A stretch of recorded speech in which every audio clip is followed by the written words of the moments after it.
Hey everyone, Phreak here. This is a follow-up on my video from about a week ago talking about crit marksman and what I would do to change them. And after seeing some of the discussion that people were having around the video, both on Reddit and on the YouTube comments, and doing some thinking on my own as well, I think I have a decent sort of follow-up here, which furthers my thoughts on what I think is a good and bad choice, and also actually comes out with my suggested changes for the marksman I think should be changed. Now, again, I'm really only considering bot lane marksman for this, so Kindred and Graves and Jace and things like that are not really part of this. And so I have two main buckets of changes. One to the items, as I said I would, and then one to the champions themselves. Now, before we get into that, I do want to make a couple of very quick disclaimers. One of which being that I don't necessarily think these ideas are good. If I really did, I'd suggest them internally. That would be a more productive way of trying to create change in the game. I'm just enjoying sort of putting my ideas out there just to have discussions, just to have sort of the community interaction. I don't actually want to create this community surge of let's make these changes to the game because they're going to be better. Maybe they end up being better and maybe this kind of stuff ends up getting implemented. It's more just thought experiments for me than anything else. The other thing I want to get out of the way is I still, at least as far as the current live patch, don't think conventional marksmen are weak. I went and actually looked before I recorded this video at a bunch of win rate stats, and there's two different things I want to bring up. So number one is something that LoLalytics has, which is the pick ban index. And this is essentially a champion's win rate compared to their pick rate, and then basically uses those two stats to tell you, should you even ban this champion in champ select or not? So for example, Lucian has a high pick rate and a high win rate, so there's a really good chance you'll be against a winning Lucian. Whereas, say, Callista loses more than she wins, but also isn't picked very much, and so has a roughly 0 pick ban index. There's not really a point in banning her. And then some champions that are popular and bad have a negative pick ban index. You should let them pick this weak champion. So the top 10 champions in pick ban index are all marksmen, except for Cassiopeia at number 8. There is only one mage that is strong enough and popular enough in bottom lane to be roughly worth banning. Now this is Plat Plus in regions that don't include China and Vietnam, because LoLalytics doesn't have those servers on its database. And to be fair, those are the two largest servers, so that's kind of a big deal. But for what it's worth, Lucian, Ashe, Draven, Kai'Sa, and Jhin are top 5. So as far as win rate multiplied by pick rate are concerned, those are the 5 most dominating champions in League of Legends bot lane, and they're all marksmen. So again, I really don't think that marksmen are bad on a purely results perspective, but I do commiserate with the idea that with how much sort of critical strike items got pushed farther and farther back, that it can feel like you don't have a lot of agency in the mid game around level 12-ish when you're building your first and second Zeal upgrades. And so those are the things that I tried to tackle. The last thing I tried to tackle was, again, late game power curve.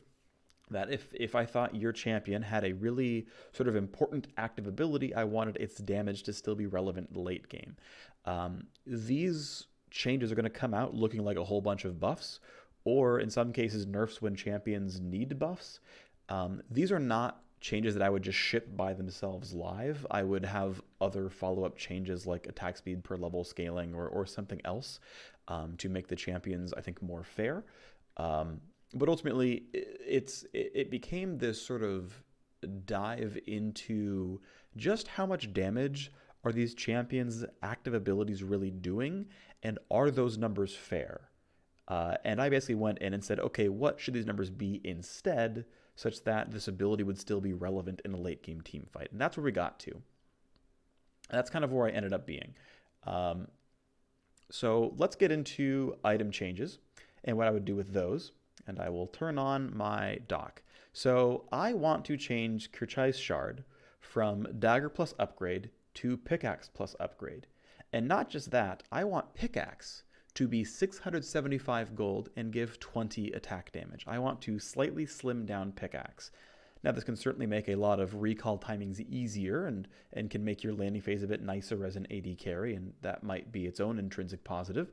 But ultimately, I just thought that it being a slightly smaller item made it fit into more recipes, and that seems fair to me when you look at mage itemization, and I think mage itemization is quite good.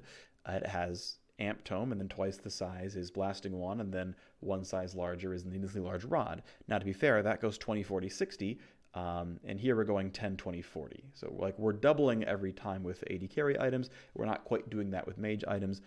I think that's fine. I think BF Sword can stay at 40 attack damage. That seems reasonable. That seems fair. We start hitting more similar price points as a result. I think this is a positive. Again, because we can fit pickaxe into more things. And in fact, what I want to do is fit pickaxe into the new Kerchise Shard, which is now 1,000 gold instead of 800 gold. I want to point out this item only ever builds into Rapid Fire Cannon and Static Shiv. Those are the only things it builds into. So it's just there for those items and just there because I want those items to have attack damage on them. So here's my suggested item, basically. Instead of paying 425 for 50 energized damage, you're paying 300 for 35 energized damage. That ratio remains the same. The item is arguably overall more efficient, but I think that's fine. Kerchise Shard was garbage, and now it's slightly less garbage.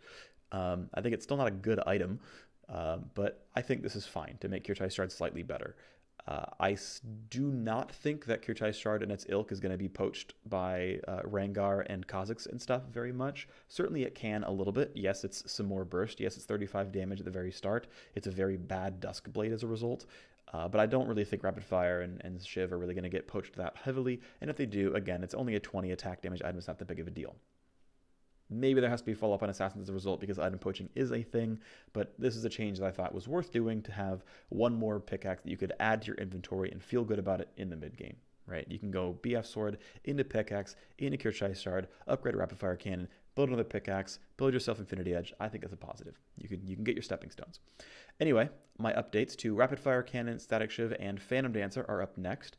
Now, I actually didn't decide that changing Hurricane was a good choice. I think that Hurricane, though it doesn't directly give attack damage, does still, for the users who want to build Hurricane, actually improve auto attack damage in meaningful ways. It improves your wave clear, which is really good. It makes your spells easier to land on the right targets. We think about champions like Callista and Twitch. They actually really care about how Hurricane interacts with their spells, and thus it still ends up being a spell damage buffing item.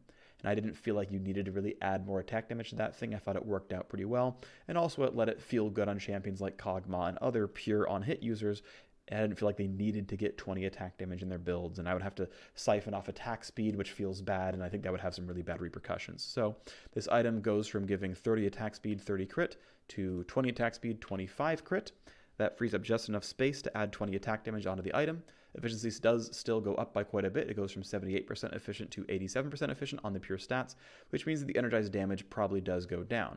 Now, the energized damage went down in Kerchise Shard, so it feels pretty okay that it goes down to Rapid Fire Cannon as well. This seems reasonable. Very similar things for Static Shiv. Static Shiv actually losing 15% attack speed, 5% crit chance, and then it still gets the 20 attack damage, so the item efficiency is still 87%. Arguably, new Static Shiv needs to be better in some way. Maybe this X to Y damage is slightly higher. Maybe it chains to more targets. Who knows what. But overall, this is what I would do to change the item, is give it this 20 attack damage and let you build a pickaxe and feel good about it throughout the mid-game. And you finish Infinity Edge plus Static Shiv, and you can build another pickaxe and feel a little bit better throughout the mid-game as you build towards your next item. Ultimately, if you're going to be a Rapid Fire Static Shiv user, you're going to end up with 40 more attack damage and 25% less attack speed. You will not end up overcapping your critical strike chance. There's going to be some other breakpoints where your crit is also lower. That can be relevant, don't get me wrong. But what it's going to do is make your abilities deal more damage. You have 40 more attack damage to go into things like Volley, or Piltover Peacemaker, or Contaminate, or, really anything else. And a lot of these champions were double Zeal users. Okay, Ashe was going Hurricane, so she's not having quite that same impact, don't get me wrong, but a lot of these champions were using double Zeal, and specifically Shiv plus Rapid Fire, and now if they're doing this, they are doing a more caster-based build. 40 attack damage, 25 less attack speed, your abilities do more damage, and what's nice is when you have less attack speed in all of your incidental purchases, and I actually do feel like Shiv and Rapid Fire give you a lot of attack speed, and you ended up having, I think, too much attack speed, it means that now the value of Berserker's Greaves goes up, because the comparative value of that 35 AS is higher.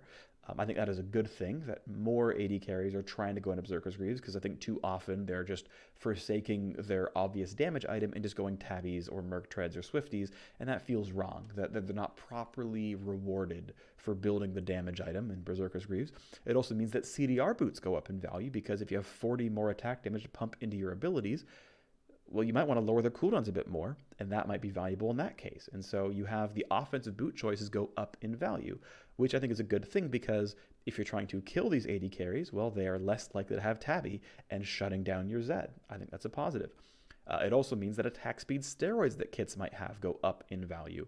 And those are the only steroids that really AD carries have. You think about Kog'Maw Q passive, which is a weak example, but you're looking at Ashe Q, Tristana Q, Xayah W, Blood Boil coming from a teammate, Ardent Censor coming from a teammate. Steroids go up in value, and the offensive abilities go up in value. So by making this sort of change, this systemic level change of reshaping Zeal upgrades and reshaping Kirchheis Shard and putting Pickaxe into these recipes, the active abilities just all mean more. They further differentiate the champions, which in my previous video was another pillar that I cared about. That I think these champions need to be further differentiated. If they can all just sit there, take their hands off the keyboard, and just deal 800 damage critical strikes for 12 seconds and the team fight's over, I think that's somewhat of a failure. Now, certainly this is still something that people care about a lot. Like, I am someone who builds and plays Archer-type champions and characters in pretty much every RPG I ever play. My first ever D&D character was a wood elf fighter with archery fighting style, so I could shoot my arrows at people from long range. The first character I played in League of Legends was Sivir, and I built an Infinity Edge and a Trinity Force and dealt tons of damage.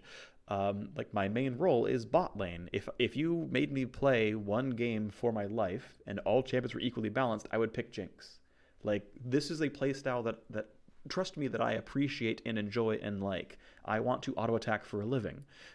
Like that is how I want to play my characters, but I think there needs to be some level of texture to them, so that these characters can feel different, so that rapid fire being on for Tristana actually feels like a big surge in power for the character, because when you have a bunch of attack speed from leveling up and your 2 Zeal upgrades and attack speed coming from a lot of other sources, you eventually just overcap with a conventional build using rapid fire cannon and just using rapid fire.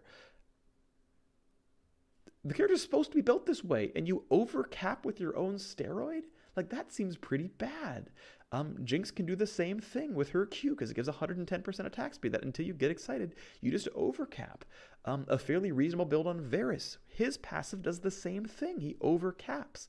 And so the game systems are betraying some of these characters. With that out of the way, that's why I'm making these changes. The one final change also being to Phantom Dancer, where it's going to be Zeal plus Dagger, which actually this needs to be 30% attack speed because 25. Actually, I guess it would just be Zeal plus Pickaxe plus Upgrade because of 25% attack speed, which is a pretty big hit. You're losing 25 AS here, but again, it's sort of what it takes because Phantom Dancer is actually very efficient compared to the other items, and I wanted to keep these items fairly close in efficiency, and I didn't want to start nerfing things like Spectral Waltz and Lament, because those seem like cool things, and it, compared to like nerfing the damage that comes out of Energize, that feels reasonable. Nerfing Spectral Waltz doesn't seem okay. So this was sort of the reshaping of Phantom Dancer. Not too huge of a change, but ends up being there. And again, these items all give 20 attack damage because that seems reasonable. That seems fair. That seems like something that should happen. So that you can have your smoother power curve. I think that's really valuable. Okay, so those are the systems level changes. Let's go into our characters. And I want to point out again that only a few of these champions are actually win rate wise actually weak. And it's Kalista, Varus, and Xayah who sit below 50%. Every other conventional bot lane marksman does not have problems winning games when played bot lane. And a lot of these changes are going to look like buffs, and they're really reshapes on their abilities, and the idea being that there would be some kind of nerf and compensation elsewhere. That maybe the fact that they're getting less attack speed up there really does lower their overall DPS. Things like that might happen. Or look, we just siphon per level stats off these characters a little bit. Like Ashe has very high attack speed growth, and for her Q to feel good, maybe she needs to have slightly lower base attack or lower attack speed growth, so that when Q hits, it feels like a bigger buff. I think that's reasonable. So what I've done with Volley is essentially taken down. I've actually buffed the rank up on the damage by 5, and I've had the total attack damage ratio scale from a flat 1 to a 0.9 to 1.3 based on rank. And that means you have a really, really big jump in volley damage as you get into mid-game. But also, like, a level 18 Ashe pressing volley only did 191 damage. That just seems low. Like, yes, it scales with your total attack damage, and so when you've bought, your Infinity Edge and your Doran's Blade, and in the old version, your Static Shiv and your Rapid Fire Cannon and your Berserker's Greaves, and so you're at 3 full completed items, or Hurricane or whatever, assuming you were playing crit Ashe, this spell did 280 on a 3-item build. Like, that doesn't seem reasonable. That doesn't seem like a fair amount of damage from your only offensive spell. It does, yes, and I know like Ashe slows and there's other reasons that this happens and whatnot, but like 290 at 3 items does not feel acceptable to me. That feels way too low as a damage spell. That doesn't seem reasonable when you have things like REQ doing almost 300.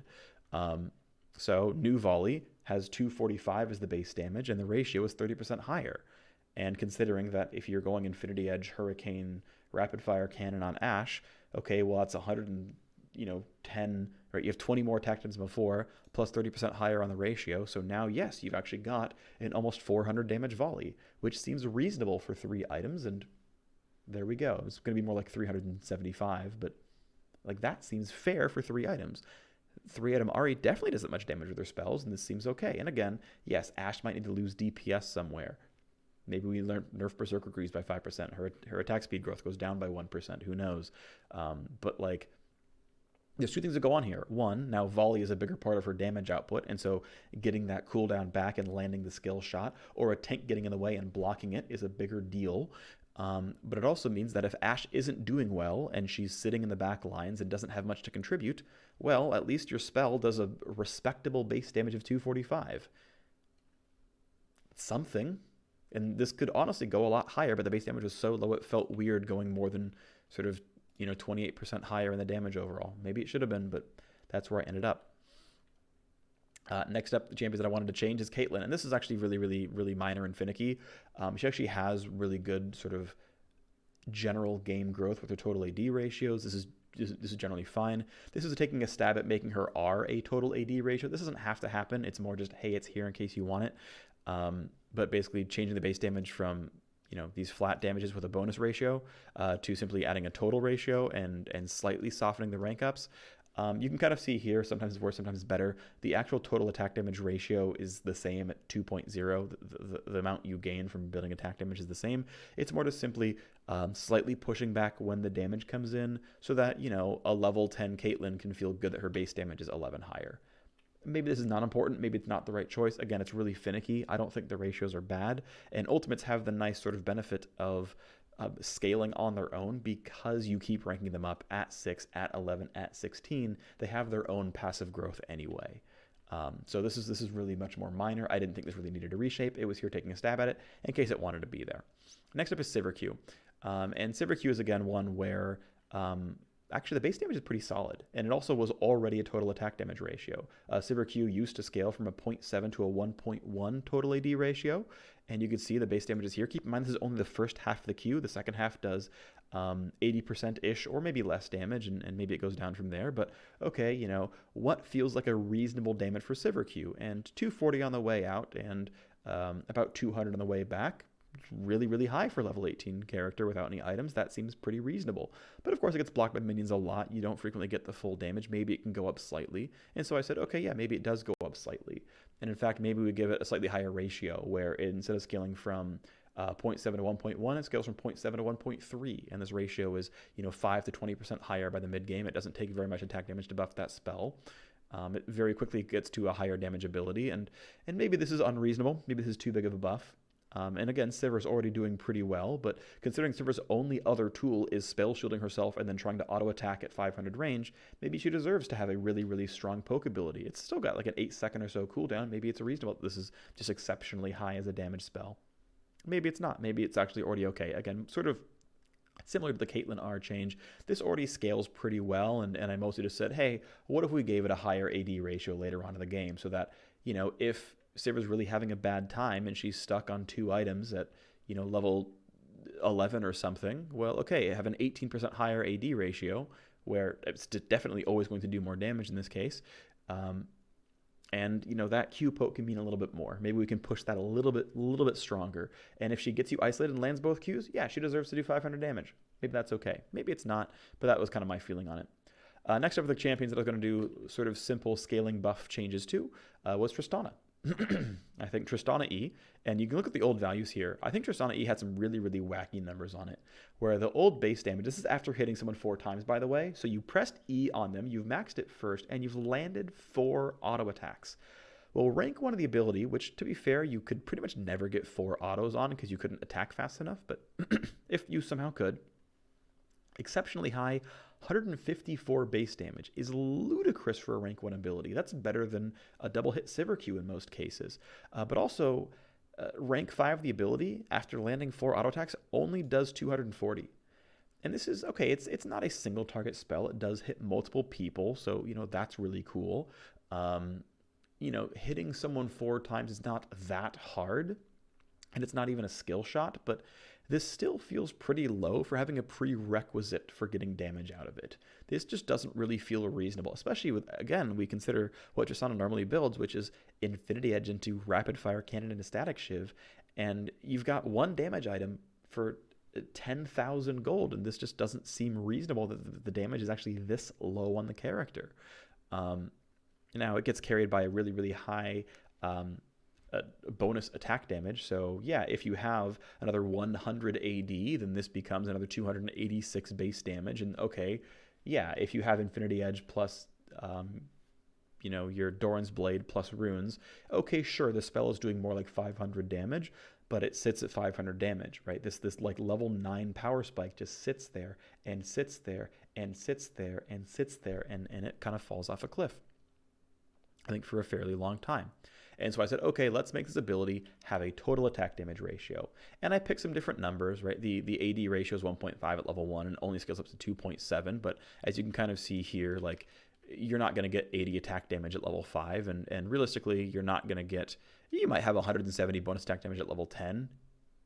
Maybe, just maybe, if you're really stacking BF swords, but okay, that really doesn't seem likely. And you're certainly not going to have 400 bonus attack damage at level 14 or 600 bonus attack damage at level 17. Like, at this point, these numbers don't exist anymore. So you're never going to really nerf this ability in the late game, which was the point.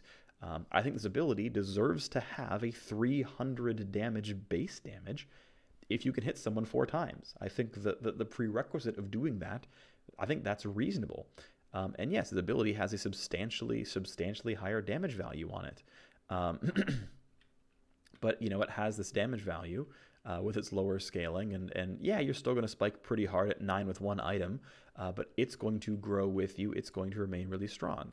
And honestly, this could be softened even more to like a 2.5 or something, or a 2.2, or even just a 2.0 is the total attack damage ratio, and just pump more to the base damage and let this scale up. But with the ratio this high, it allows that your base stat scaling to climb up and up and up and up. And the reason I want to do this, again, is to make Explosive Charge a bigger part of Tristana's kit. When Rapid Fire is on, the quarter-second cast animation probably deprives you of an entire auto attack. And late game, an entire auto attack is going to crit and do 600 damage. And pressing this ability needs to be worth sacrificing a 600 damage critical strike. And it's often not. So yeah, it needs to have a pretty absurd base damage at level 18. It needs to have a pretty absurd attack damage ratio at level 18. And these are the kinds of numbers that I think are reasonable on Tristana. And again, yeah, maybe Rapid Fire, the ability, gets nerfed slightly. Maybe something else goes down a little bit. But yeah, I think this is totally reasonable for these numbers to exist on Tristana. Next up of my champions that I would change their base values on is Twitch. Twitch is even more sort of obscene in what it kind of requires out of him. It's actually 6 attacks. And certainly, yes, you have your W, which applies 2 at the start and kind of keeps applying stacks as they sit in the puddle, so you're going to apply it, more and more really easily. But I think there's another ability that if you have to hit someone 6 times for it to trigger, the base damage better not be crap. And he's someone who also is going to build a Hurricane, right? He's opting into an attack speed build so that he can make his E better. But the old E, despite hitting someone 6 times, still only had a sort of moderate base damage of 270. And yeah, the ratio was pretty good. A 2.1 bonus attack damage ratio is quite high, don't get me wrong, but it's his only offensive spell in the entire kit. I think this can do more heavy lifting in the late game. And it means that you have room to make Twitch not one-shot you with just auto attacks. It allows you to have hooks like, hey, maybe on crit, it applies 2 stacks of Deadly Venom. Hey, maybe the tick rate on the W scales with attack speed. Hey, maybe, I don't know, a bunch of other things could happen. Who knows? But it allows more of the power budget to be on Contaminate, because I think this is a reasonable base damage on an ability that requires attacking someone 6 times to trigger it. And we eventually go to the same sort of attack damage ratio here at the end. And I think it's okay that Twitch's E does a little bit less damage in the early game, because this is still very, very high as a base damage. You can do 100 damage with the E at level 1. That's really, really high, right? That's the kind of scaling this ability allows you to have. All right, you get up to 9, and yeah, it's a standard sort of 270. Yeah, that's a fairly standard ability, and yeah, I think it deserves to scale this high. And 2.1 is a pretty reasonable ratio. Honestly, like, these numbers are fairly similar because of course they should be. They're similar abilities ultimately, and I think they deserve to have a big enough footprint to do this kind of heavy lifting. Finally, a change to Xayah, where her Q, and this is more of a straight buff because you leave Q at 1 point for most of the game, because Q will become a total attack damage ratio, which scales up to doing this kind of stuff. Because Q having 280 base damage seems reasonable for a level 18 character. I think that's fine when she only has 1 poke tool on her entire kit. If Xayah's having a bad game, she deserves to be able to press Q and get something out of it. This is at a 1-point wonder. At level 11, it only does 100 damage before you build any attack damage, but that seems reasonable. As far as her actual ratio, I actually did diminish it slightly. I changed it from a 1.0 to a 0.8 to 1.0, which maybe just should stay 1.0 forever, but said, hey, if you're Xayah in the mid game, and the more I think about this, I mean, losing out on 10 damage with a 0.2 ratio, is actually really easy to lose out on. So the ratio probably shouldn't have gone down in retrospect, and I think this, some of these numbers were bad choices. But yeah, the idea though that Xayah gets to have a reasonable mid-game Q damage output, instead of sitting on a 90 base damage ability that goes up to 170 when you finish your Infinity Edge, and sits there as you build Shiv, as you build Rapid Fire, as you build your Boots upgrade, as you Vamp Scepter. This deserves to have a higher damage, on this, and this could go higher. This actual ratio could go up to like 1.2 or something and feel pretty reasonable, I think. And allow you to have a decent mid-game, doing some real damage. And again, scaling up to 280 base damage seems completely reasonable for this kind of ability. And moving the E over to total attack damage, keeping the same ratio at 0.6 for the base feather. And this is what 3 blade color feathers will deal to you. And, this is probably a bit too high in the early game, honestly. Like, I don't think Xayah really deserves to get to one-shot you so early into the game. But this damage capped out at 257. And again, the reason I like this is because think about what Xayah really does in late game situations. She just sits there and like presses W and auto attacks you, and pressing Q like kind of isn't worth it. Pressing E is good, but really only for the root. And I think that it's really cool that Xayah has this combat pattern of attacking you and you moving sideways to dodge out from the feathers. And these things could stand to do more damage. That a 3 feather pullback, I think, deserves to have a 300 base damage at level 18. Like, I think that's more than reasonable that you did enough setup where you pressed Q and autoed, or you autoed 3 times, which gives plenty of time for people to run away from you, that, yeah, you can get this kind of damage out of them. I think that's fine because they can dodge that spell. I think it's reasonable that Xayah can get this kind of damage out of it. And I think it's okay if Xayah gets straight buffs out of these abilities because she is fairly weak right now and could stand to do a bit better. But these are the kind of places I'm trying to push these abilities and kind of just showing you the numbers these abilities can inhabit, because of where they inhabit now, I think is a bit too low. Next up, there's 2 champions. I don't have really any grasp for them. I don't have any visuals for them, so I'm just going to kind of go back to this look where I pressed the wrong button. There, we're going to go back to this look where I'm just, I don't know. Let's go back to the Zeals. Why not? I don't know. I don't have a good visual for the rest of this ultimately. But I want to talk about 2 more changes that I want to do, which are much more sort of like designy, and they're not as much about the numbers as they are about doing specific changes to the kits. I think Jinx has a problem, and now to be fair, I think Jinx is still a really, really, really fun character. She's really popular. She's plenty powerful. She's satisfying enough people play her. I think Jinx is a great champion. One of my absolute favorites in League of Legends. I don't think there's a big problem. And people who really like to play Jinx, they just want to get in rocket form, buy a hurricane, and just like blow things up with rockets. And I think that's completely reasonable. That's the dream of playing Jinx, is sitting back and unleashing mayhem. That is what the character wants to do. But I think there is improvements that can be done.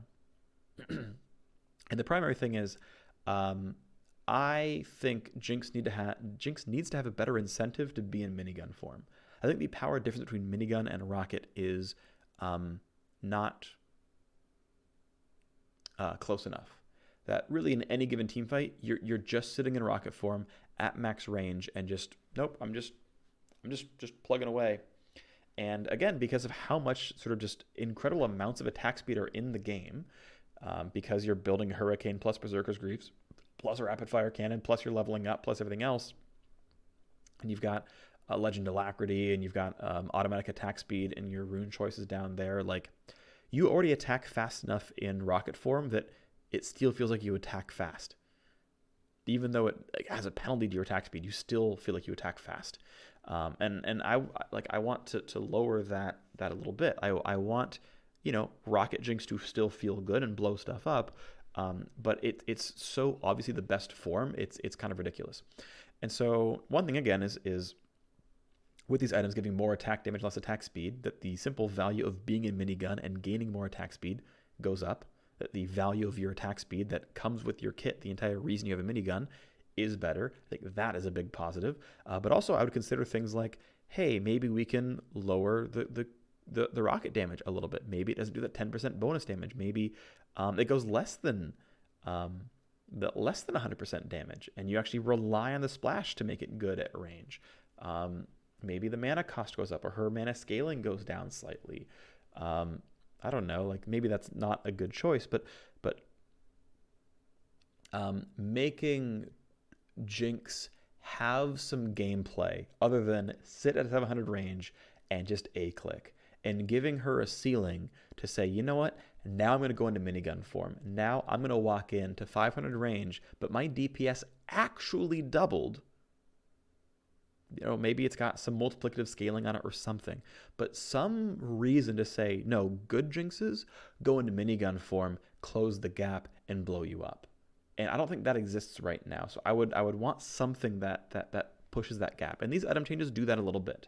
They make minigun comparatively better than before because there is more of a lack of attack speed. You're missing out on 25% attack speed. That's quite a lot. That needs to be made up some way. I think that can be really, really valuable. And you can do other small things. You can make the AD ratio exist on her E. You can make her R slightly better at shorter ranges. There's things you can do to kind of to push that around a little bit. Next one up though is Varus. Varus is one of the, I think he actually might be the literally easiest champion in the game as far as having a flat mastery curve. Varus does not reward you for learning Varus. Varus is just good automatically and doesn't have very much nuance. Varus is also kind of weak right now. So the buff I would do to Varus is actually play up the W plus Q and W plus E paradigm. I would move him from 3 max stacks on W to 5 max stacks on W, to say, instead of just like attacking whoever you're hitting and just vomiting your buttons on them back and forth, to actually say, you know what, let's have some differentiation in the builds. Like if you're a lower attack speed build, like if you're playing more of a lethality build or a crit build with items like these that give you more attack damage, less attack speed, it takes time and patience and planning to get up to 5 stacks. Auto E would already get you that before, but now it's like auto,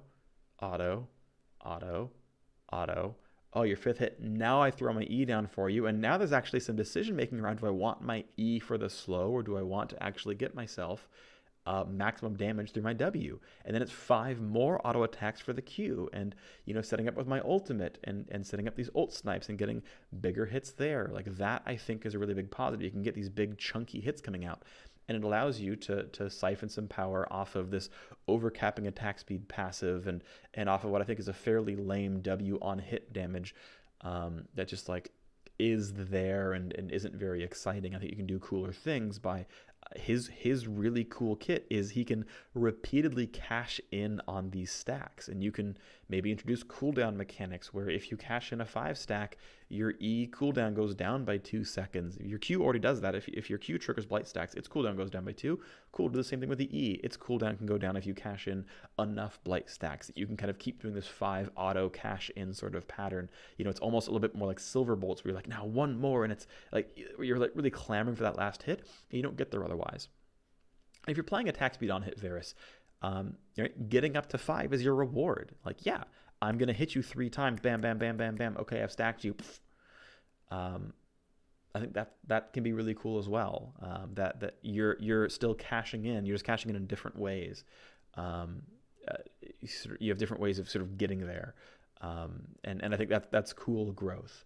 That you can kind of make the 5 hit passive easy by playing a Rageblade build, but you can sort of make your spells, not need them with an attack damage build because the base damages go up quite a bit. And you can, include total attack damage ratios on things like the Q, which already is there, and the E, which I believe doesn't exist right now, and do those kinds of changes. So that is my sort of push on the characters that I would change, because I do want to point out that I believe a lot of these characters are already in a pretty good spot. I think Corki, Ezreal, Jhin, Lucian, and Misfortune all really feel good as spellcaster AD carries, and I think that Draven, Kai'Sa, Kalista, Kog'Maw, and Vayne all work really well as auto attacker AD carries, where they've got a really obvious steroid that says, hey, my character is built around this steroid. Draven is built around spinning axes, and they scale and they scale, and you do a lot of damage. Right, Kai'Sa is built around plasma, and look, she's had her problems with balance before, I understand, but she has the hooks in the kit, right? You land the W, you ult onto someone, you do the big plasma damage proc. That's really awesome. Yeah, maybe the missing health damage could scale more or something, but considering that Kai'Sa's passive already scales at character level, that's the same thing as, this already scales up with time. Maybe her Q could scale with total attack damage. There's minor things you could do there, but I think Kai'Sa flows pretty well. Kalista already has this really cool sort of half auto attacker, half spellcaster paradigm where she stacks up these Ren stacks, then rips them out, and you need to know if you can flash away from the Ren in time and other cool things. That seems really positive. Kog'Maw does really well with his attack speed and his W being up and his W being down. Vayne does really well with being super elusive and wanting that last auto attack to trigger silver bolts. Like, those characters work really well because they have these obvious hooks that either work around their auto attacks or work around, their nice, even, smooth push of spells. That seems pretty reasonable. That seems pretty solid. These characters seem to work well. But I think we have champions that don't quite line up. Where, Ashe, Caitlyn's okay, Sivir's okay, but Tristana, Twitch, and Xayah, where I think they hit these troughs in the mid game, or they hit these troughs where if they're not buying items and they're just waiting for their abilities to be useful, and when you consider someone like, I'm going to keep using Ahri and Orianna as sort of these marquee mage champions, where if you're behind an Orianna, you still got Shockwave, and you're still building a blasting wand every few minutes and going up a little bit in power level, and Xayah doesn't have that. As you build towards your static shiv to try to make your auto attacks better, but you're already behind the curve, you're just not getting really much of anything on your spells. Now, I do want to point out that, yes, Xayah's E does have crit scaling on it. It does do bonus damage, based on how much crit you have, and that does matter. And, maybe Xayah's E really does scale enough to be fine. And, maybe I went too far with Xayah's changes, and maybe it's just the Q should have total attack damage that it can feel good to use in the mid game, and you can do minor things there. I'm not super happy with how the Xayah ones turned out, to be completely honest, but I do think it's really valuable that you look at champions like Tristana and Twitch, where I think their only active damage, I hit you with my spell tools, fall off a cliff and they become generic auto attackers who simply rely on, is my steroid up, yes or no? And I think that's not ideal. I think they can stand to use their active abilities in meaningful ways that aren't just, well, I pressed Q and there's no skill expression in that. And when Q comes off, you still hit them at max range. And Twitch is kind of the same way, where the only real skill is when do I press R. And having contaminate timing and having explosive charge disengage matter, I think is a really big deal. I think that's things that would help the characters. So there is my first draft of changes. I once again welcome your opinions and your thoughts. I'll see you next time.